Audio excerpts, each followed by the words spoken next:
Aloha, or should I say bon dia. This is the Solar Coaster Live Show here at RE Plus 2024. I'm with a new friend, or maybe an old friend, because ironically, Aurelio Aurelio interviewed me at the last session. So right here in that's Anaheim. amazing. That's amazing. Yeah. So it must have been 2 years ago. 2 years ago. Right? Yeah.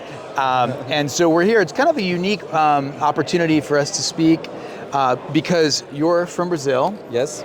And you've seen me around the entire show this year in 2024 wearing this Brazil towel. This is my wife's towel. I said, oh, that's perfect for me. Yeah. I grabbed it because we're en route to Brazil. Yeah. We're empty nesters from back in Maui in Hawaii, and we're going to go and live and spend some time in Brazil this upcoming season. The first time I've been to Brazil, maybe a half a dozen times over the years, but it's been a long time, about 20 years. And of course, what I find really interesting about that, Aurelio, is that where Hawaii is kind of like an early environment in renewables, and renewable energies pencil very well because of the cost of electricity, Brazil is actually very far down the road in renewable energies, and it's a enormous environment, and it's really scaling up in solar, as I understand it. But to be perfectly candid, I don't know that much about energy in Brazil. I know a lot about energy in Hawaii. So this guy's going to help me out. Very kind of him. Sure. Can you introduce yourself? Tell us a little bit about you. Yeah, sure. It's my pleasure. Nice to meet you again here. Yeah. I'm very fond of Hawaii. As I told you, I'm a surfer as well, so I love the waves, and Hawaii has been, in my radar for many years. Never been there, so maybe You got to come. Yeah. I'm in the renewable energy sector in Brazil for 30 years now. So working with solar mostly since the 90s. Wow. And I began working with isolated systems in the Amazon. So I took solar battery storage a long time ago. I did this in my state, my home state, Bahia. I did this in Africa. I did this in Angola, Mozambique, South Africa. So I've been worldwide doing that. In Brazil, as you said, it's huge in renewable energy. Brazil has the electricity matrix is 80. It depends on the time of the year, but 85% hydro. Yeah. Now solar is the second source of capacity installed. We have like 17%. It's growing up so fast. Yeah. Wind also is like 15% is wind power. Brazil. We have biomass from reforested eucalyptus, from sugarcane, bagasse. So indeed, the energy production in Brazil is pretty much clean.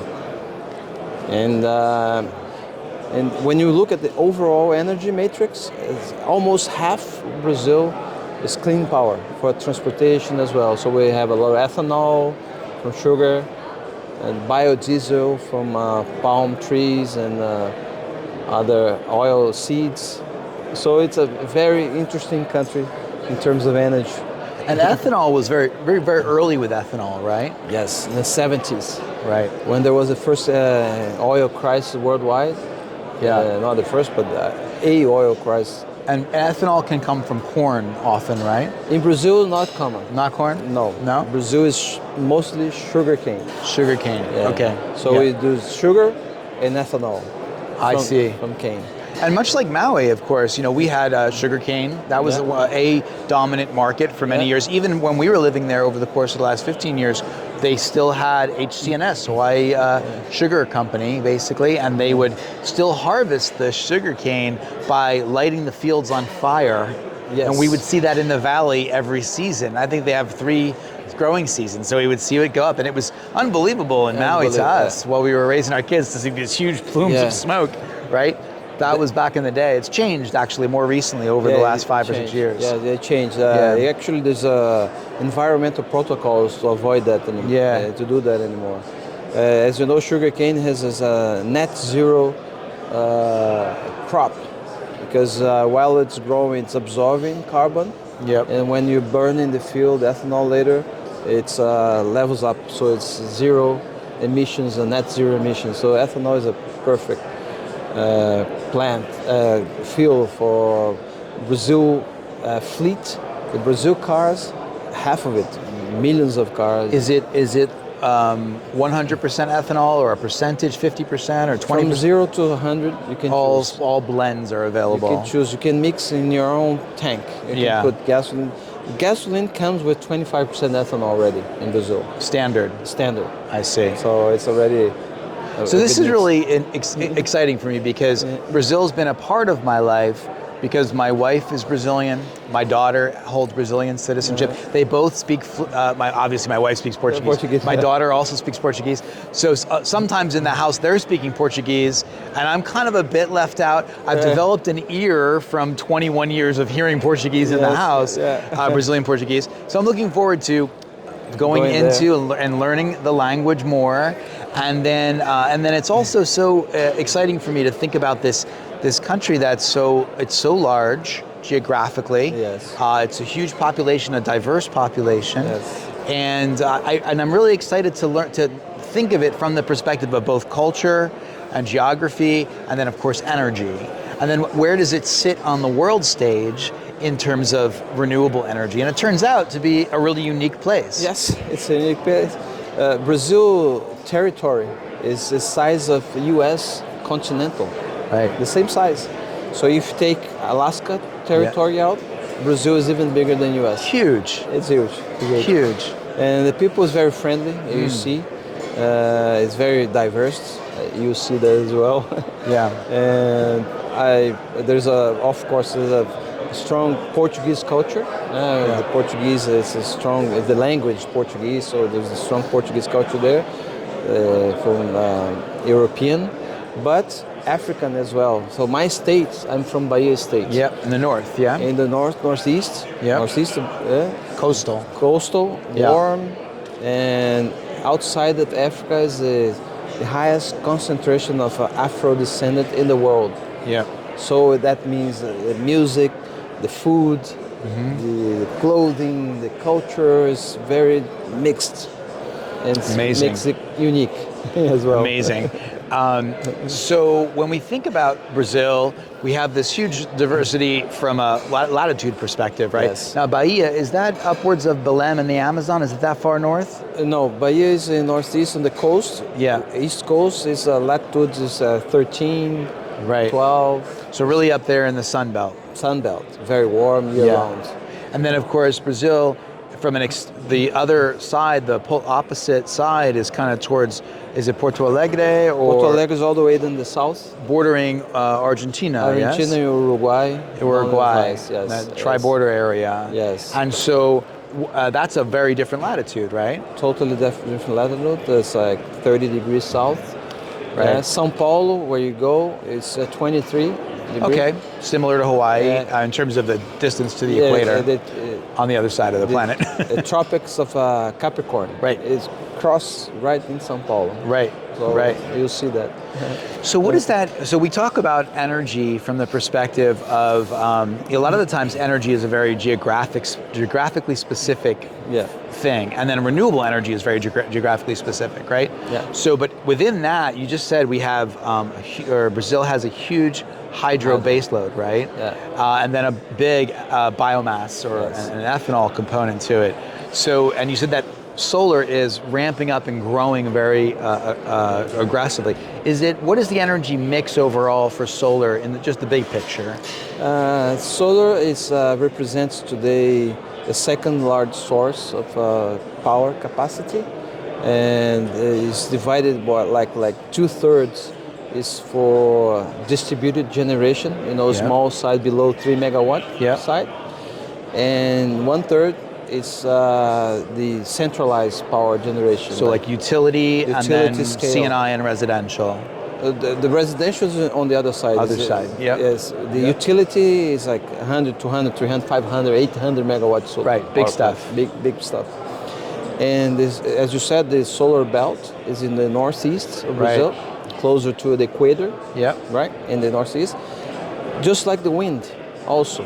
Solar and wind share mostly the same territory in Brazil. Yeah. But with a huge difference.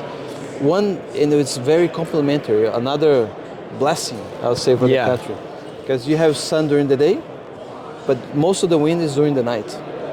So you have a complementary, and the wind is more on the coast of Brazil. In the Is it north. mostly terrestrial wind or offshore wind? Today is most terrestrial. We don't Yeah. have any offshore power Yeah. plants in Brazil yet. Yeah. A lot of discussion going on that. So the solar residential, it's half of the systems installed on distributed generation.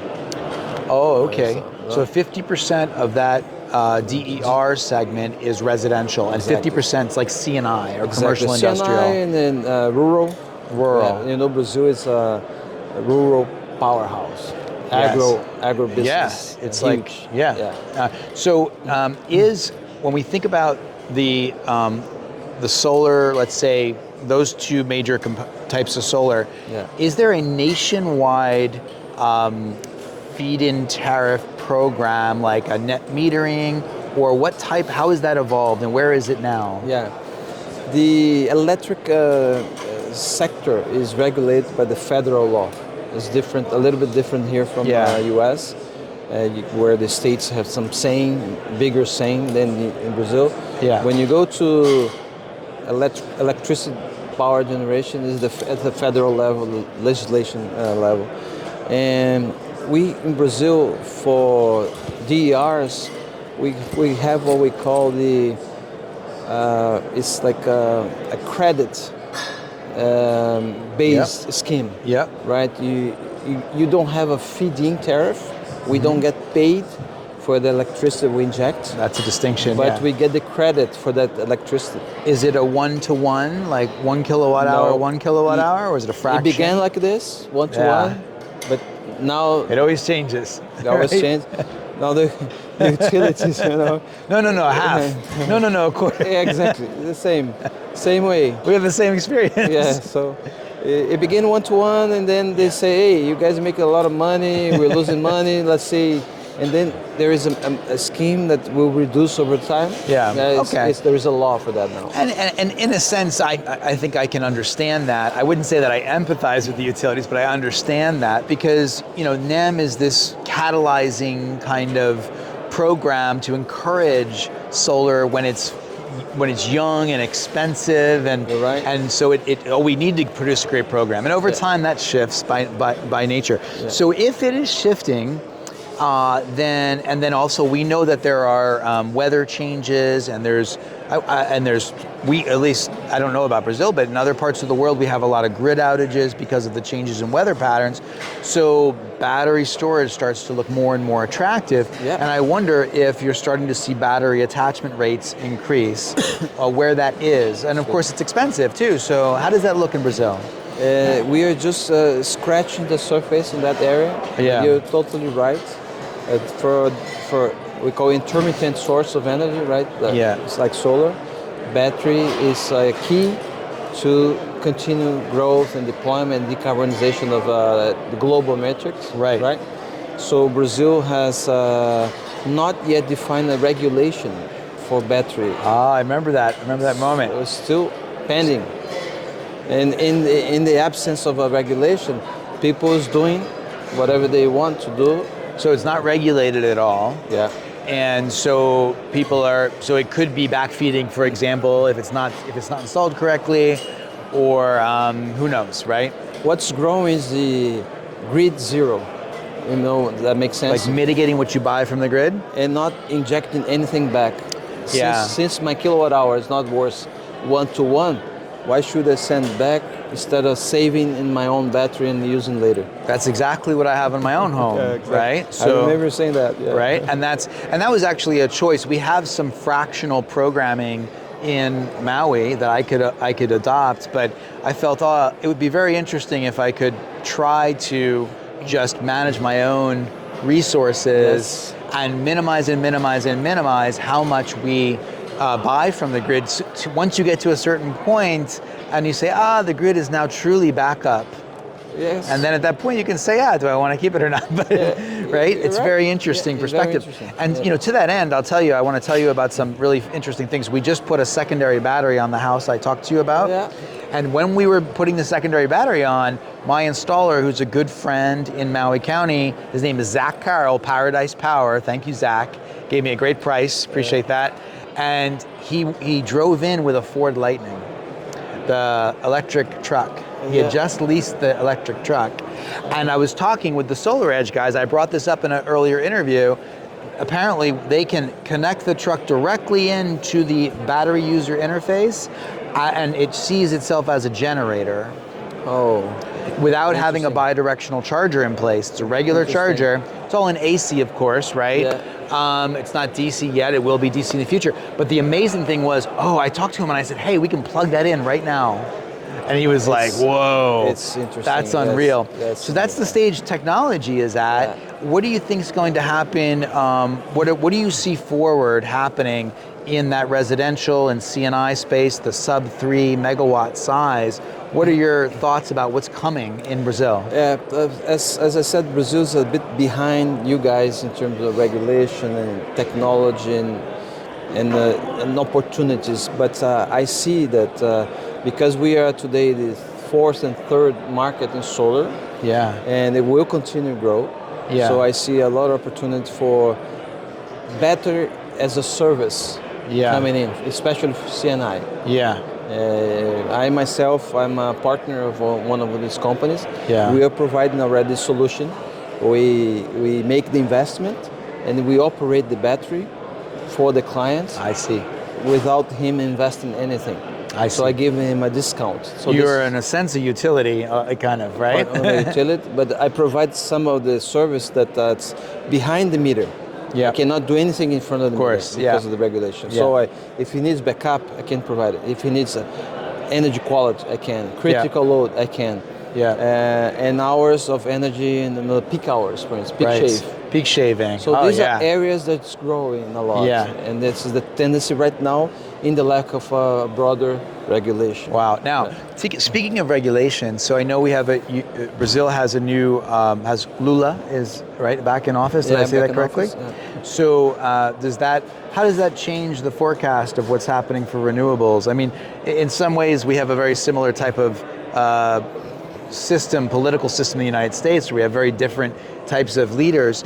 Do you see things happening in the current administration that are positive for renewable energies, or is it the other case, or where does it stand? No, I think that the country in the energy sector will continue growing. Regardless.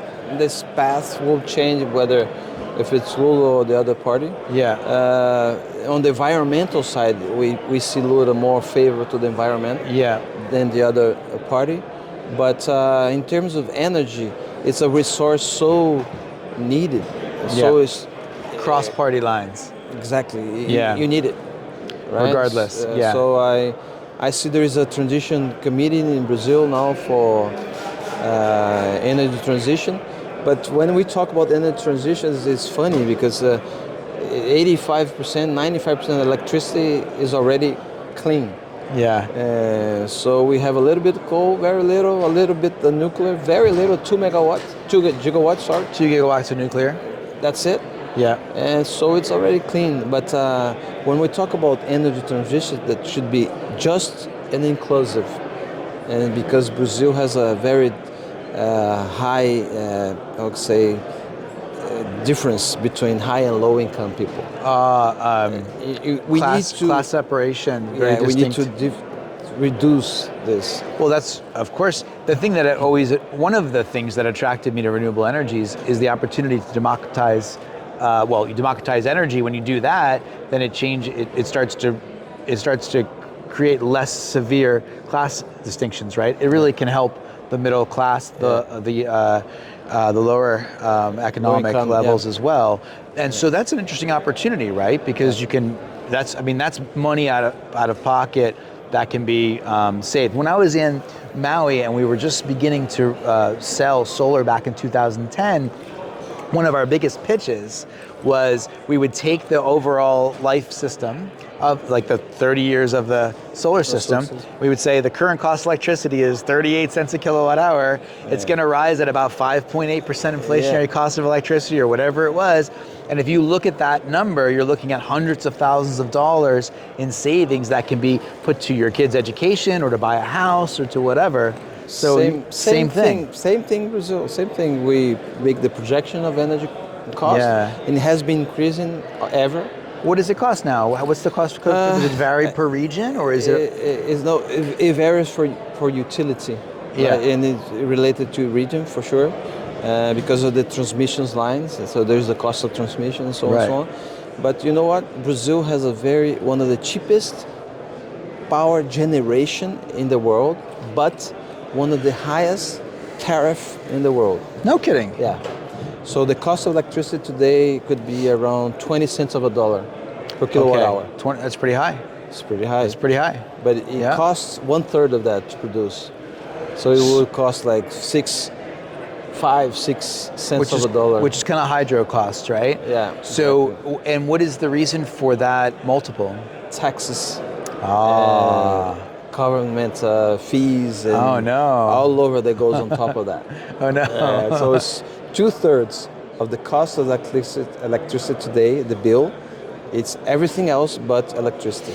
So you can come in with solar plus battery and a CNI level, and are you able to come in under that 20 cent per kilowatt hour mark typically over the life cycle? Yes. Yeah. It's possible to do And then you that. come in with your own capital, and then you they pay the system at whatever Exactly. the number is. Not only capital, there's a lot of fintechs financing solar. Ah, yes. And you pay the system with the savings. Yes, yes. So it's no money out of your pocket. You just Yeah, this is a invest, great. right? That's been one of the best things about solar, right? yeah. Well, what type of technology are you working with these days? Are the things that you're I'm just curious, Yeah. you know. No, I mean in Brazil as a whole. I mean, Well, in the case of your CNI business, for okay. example. You know, I'm really, as I told you, I've been in solar for almost 30 years. I'm Yeah. really looking things ahead. I Yeah. like the innovation. So today I'm working with hydrogen already. Really? Hydrogen on demand. We spoke earlier about hybridizing, for instance, diesel generation This is great. to reduce Yeah. emissions and to reduce costs. And that's the real transition Yeah. to something in the future that could be pure fuel cell, pure hydrogen. So we started as a mix of whatever is there with hydrogen. We're So doing it's that. like a SIN? It's like a combination? Combination. A mix Directly into combustion. directly to the combustion. Let's take the example of Maui. Yeah, Right? yeah, sure. As the Amazon. Can I Yeah. talk about the Amazon? Let's do it. I love the Amazon. Amazon is almost we call legal Amazon. It's a territory of 9 states. Okay. It's half of the size of Brazil. So it means half of the size of US. Yeah. So from Mississippi to one another, from Mississippi to another, that's the size of the Amazon. Unreal. Unreal. And grid transmission won't get there. Many of these places are remote hours and hours by boat to get Yeah. there. So there are people that live in there, communities, Indians, traditional people. Yeah. Small cities, like 50,000 people, 10,000, 20,000. And these people are powered by diesel generators, Right. right? High cost. High cost. And sometimes costs even more to get the diesel there than even the cost of the diesel in Right. the pump. Right. Right? And we could hybridize that. Actually, we're looking into that. Hybridize that with hydrogen. Producing hydrogen on demand right there. So we do the electrolyzer, we put water, electrolyzer, and we use the energy from their own generator. Yeah. Produce the gas, inject the gas with a mix with the diesel, Yeah. and we burn all together. Oh, no kidding. That reduce And there's a net gain in that process. net gain. We reduce 10-15% of the fuel Really? consumption, but 50 to 60% emissions reductions. Interesting. That's Interesting. That's win-win. Yeah, so hybridizing and for the isolated grids. And then, so of course, from that point, you can grow and do different things. Different things. Yeah. Other technology, as you said, the best, the battery energy storage systems. Yeah. Also, something that's growing, as you said, and will continue to grow, no doubt. Wow. We are looking also into fuel cells again, Yeah. testing new technology with fuel cells for 100% hydrogen as well. And in solar, it's pretty much what we see everywhere in the world. It's a worldwide industry. Yeah. A lot coming from Southeast Asia, as you know. Yep. But there is an interest to produce locally more and more. This is something that certainly occurred to us because many of our colleagues and friends are looking at domestic onshoring manufacturing right now in the United States. Yeah. And so we've been talking more and more about the factories, about the processes, about the types of modules that are being made, about some of the decisions, about the materials.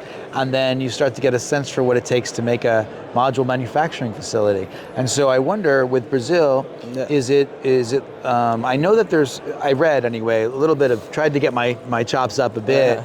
And I read that there were certain thresholds where you could bring in product before tariffs were enacted. And then, but then of course, ultimately, the way the system works is it favors domestic manufacturing. Yes. That's the fundamental concept in Brazil, right? Yeah, it's true. It's like mostly sometimes you do an assembly line. Right. You bring some parts, do the assembly, and then you get some tax reduction or tax see. incentive and I so see. on.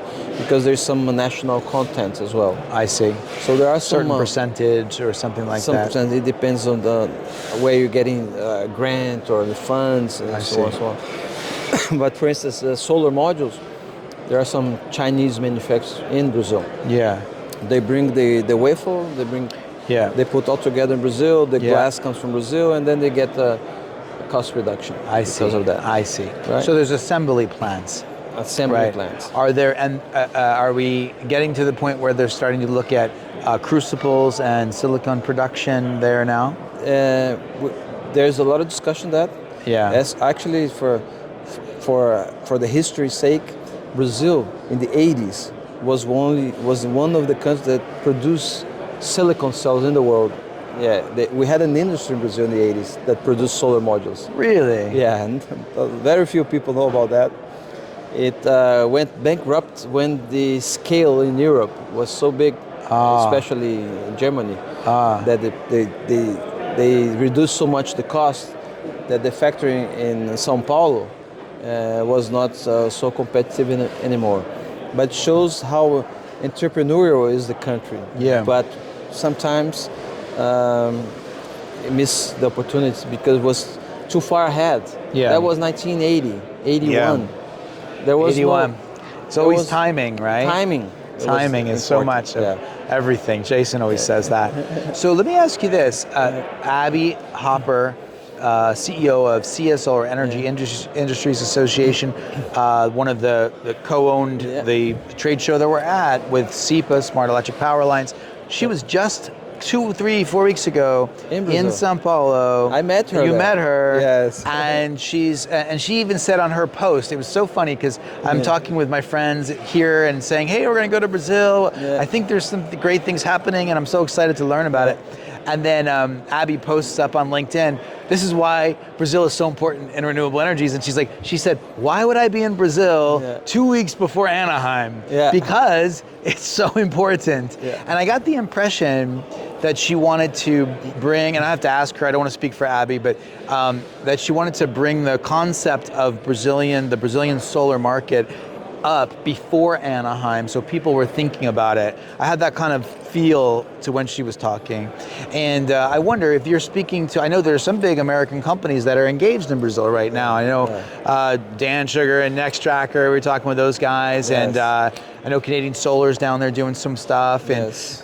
but if you were communicating to what do you think the relationship between America and Brazil could be in terms of renewable energies, in terms of solar, in terms of microgrid and hydrogen and wind? Yeah.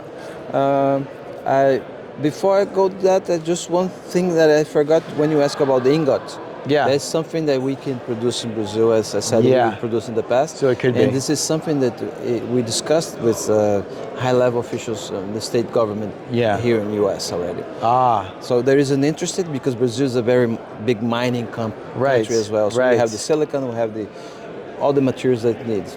Right. So now That's okay. So the raw materials are there. and we can, the partnership, going to your question, the partnership with U.S. industry and the Brazil industry to have part of the production in Brazil and shipped here and back and forth. I see. It's perfect. I see. Brazil and the U.S. has long last relationship, long.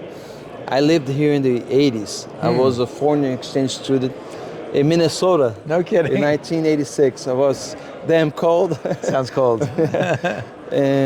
But today, one of my missions here in Anaheim is exactly this. As the representative of Brazilian Distributed Generation Association, I'm looking to bring U.S. companies to Brazil and vice versa. Right. Establish this relationship because you guys have technology, we have the market, we have insumes, you have the industry, you have the money, we have the clean energy to produce clean cells. Right. Right. We have clean hydrogen because our matrix is so clean. We can produce from wind, from solar, right on the northeast coast, just below Florida. You know, Right. it makes sense. This Right. relationship is long-lasting relationship and will grow from here. That's fascinating. And I met Abby in São Paulo. She was very excited about the size of the market. Yeah. And the possibilities of we create business for U.S. as well. Oh, there's a lot. There's a lot I want to ask you now. It's very exciting to think about that. Okay, well, I suppose that we've covered a lot of bases in this initial discussion, right? Is there anything before we wrap up that you would like to share? Final words, for perhaps, or is there anything at all? I would say that thank you for the opportunity to talk a little bit about Brazil, and since you have Brazilian family, so we're related as well. Right, that's nice. I'll be more than happy to have you down there and share another insights from Brazil. Get together with you, point some direction, present you to other people. Thank you. The association is open to have you there to talk about Hawaii as well. You know, share and exchange. Isn't that exciting? Thank you so much. I really, really appreciate it. And I think it would be so interesting to publish this show, share it here in this community, and then perhaps when we're down in São Paulo in a month or a few weeks, we can do another show. Exactly. We right can do there that, in São Paulo. So, all right. Thank you, my Thank friend. you, my friend. Thanks a really lot. appreciate it today. Thanks. All right, Thanks, aloha, guys. folks. Solar Coaster, Aloha. Brazil, and RE Plus 24.